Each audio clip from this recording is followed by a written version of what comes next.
بہر رحمت بہر رحمت بہر رحمت۔ اعوذ باللہ من الشیطان اللعین الرجیم، بسم اللہ الرحمن الرحیم وبہ نستعین انہ خیر ناصر ومعین، وصلی اللہ علی محمد وآلہ الطیبین الطاہرین۔ امیر المومنین کے وہ اصحاب کہ جنہوں نے اپنا دل و جان علی بن ابی طالب کی محبت کے اندر قربان کر دیا، مولا متقیان کے وہ اصحاب کہ جنہوں نے ہر چیز کے اوپر اگر کسی کو فوقیت دی تو وہ عشق علی بن ابی طالب، وہ ولایت علی بن ابی طالب، کہ جن کے ذہن کے اندر پروردگار کی عبادت کے بعد اگر سب سے عظیم ترین کوئی جن کے ذہن کے اندر پروردگار کی عبادت انجام دینے کے بعد سب سے اہم ترین کوئی فریضہ تھا تو وہ یہ تھا کہ خدا کے ولی اور خدا کے امر کی حفاظت کرنے والے امام علی بن ابی طالب کے امر کی تحمیل کرنا۔ یہ اصحاب امیر المؤمنین کہ جنہوں نے تاریخ کے اندر اپنا نام ثبت کروایا، انہی میں سے ایک بہت بڑی شخصیت کا تذکرہ ہم آج کرنے والے ہیں کہ جن کو دنیا جناب قمبر کے نام سے یاد کرتی ہے۔ کون جناب قمبر؟ وہ جناب قمبر کہ جو ایک غلام بن کر تشریف لے کر آئے تھے شہر کے اندر، لیکن جناب مولا متقیان نے جہاں پر کئی غلاموں کو آزاد کروایا، یہاں تک کہ تاریخ میں لکھا ہے کہ خود اکیلے جناب امیر المومنین نے اپنے مال کے ذریعے 1000 غلاموں کو اپنی زندگی کے اندر آزاد کروایا۔ وہیں پر ایک غلام کا نام ہے جناب قمبر کہ جنہوں نے آزادی کو گلے سے لگانے کے بعد اپنی آزادی کو غلامی علی ابن ابی طالب کے اندر تبدیل کر کے آزادی کی اس معراج کو حاصل کر لیا کہ جہاں تک ہر کوئی نہیں پہنچ سکتا۔ کون جناب قمبر؟ یہ وہ جناب قمبر ہیں کہ جن کے بارے میں کچھ بحث کی جاتی ہے کہ جناب قمبر کا تعلق آیا اصحاب پیغمبر سے ہے یا اصحاب امیر المومنین سے ہے۔ دونوں اقوال ہمارے پاس کتاب کے اندر ملتے ہیں۔ بعض علماء کہتے ہیں کہ جناب قمبر نے کچھ عرصہ پیغمبر اکرم کی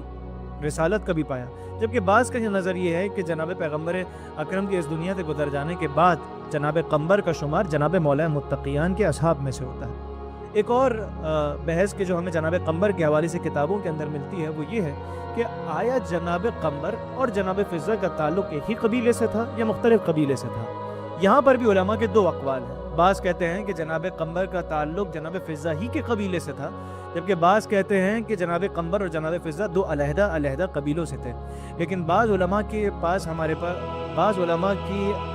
کتابوں کے اندر یہاں تک کہا گیا ہے کہ جناب قمبر اور جناب فضہ نہ صرف ایک قبیلے سے تھے بلکہ دونوں کے درمیان بھائی اور بہن کا بھی رشتہ تھا۔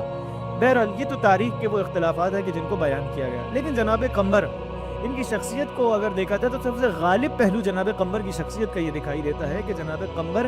کا سب سے بڑا شیوا یہ ہے کہ میرا مولا مجھے حکم دے اور میں اپنے مولا کی حکم کی تعمیل کر لوں۔ یہاں جناب امیر کہیں کہ قمبر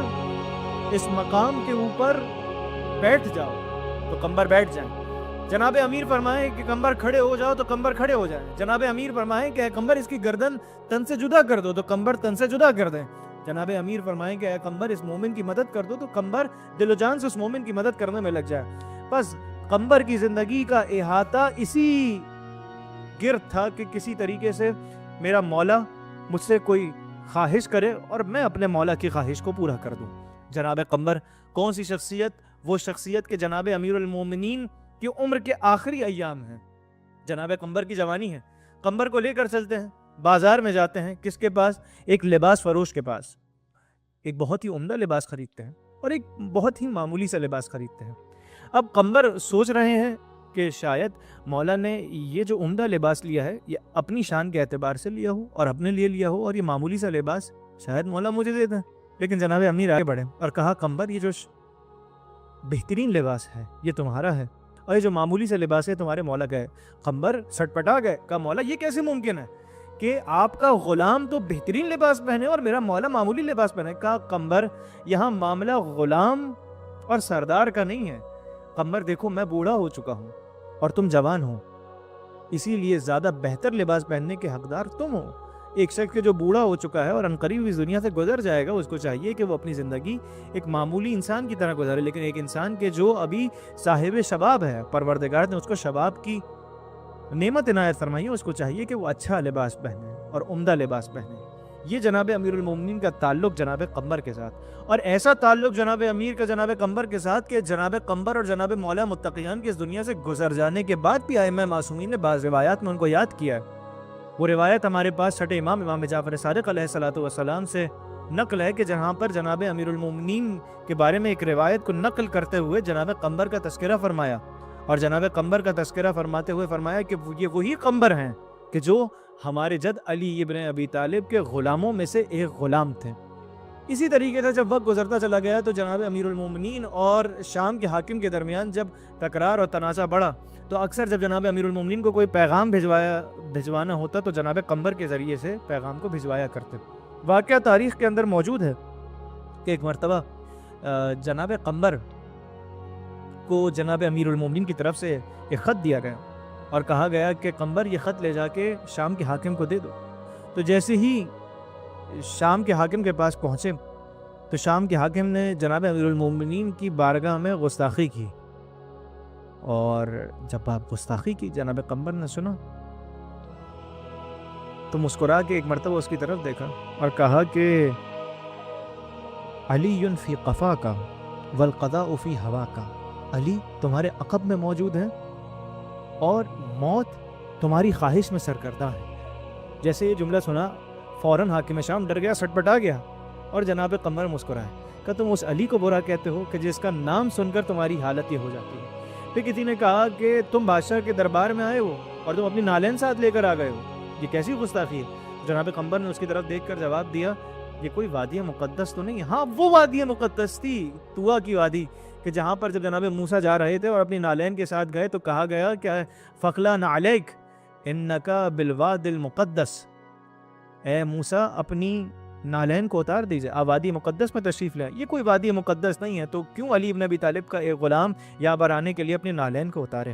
یہ جناب قنبر کے جنہوں نے مولا متقیان کا ساتھ دیا، اور مولا متقیان کے اس دنیا سے چلے جانے کے بعد بھی قنبر کوفے کے اندر موجود رہے، یہاں تک کہ ظالموں اور جابروں کا زمانہ آتا رہا، یہاں تک کہ تاریخ لے کر آتی ہے تخت کے اوپر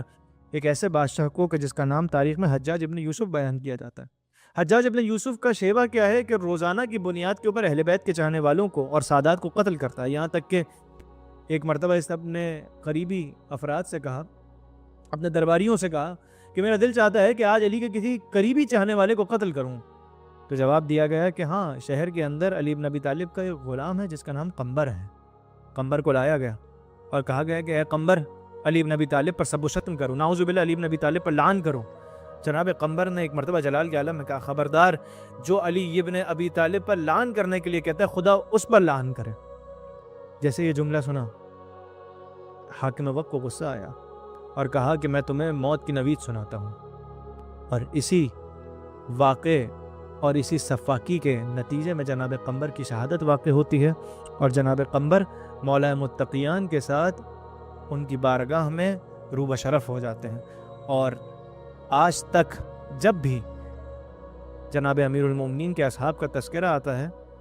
اور پھر ان اصحاب کے اندر جناب قنبر کا تذکرہ آتا ہے تو مومن کا دل کھل اٹھتا ہے، یہ جان کر کہ یہ اسی قنبر کا تذکرہ ہے کہ جس نے موت کو گلے لگا لیا لیکن علی ابن ابی طالب کے دامن سے اپنے ہاتھ کو نہیں چھڑایا۔ بہر رحمت، بہر رحمت، بہر رحمت۔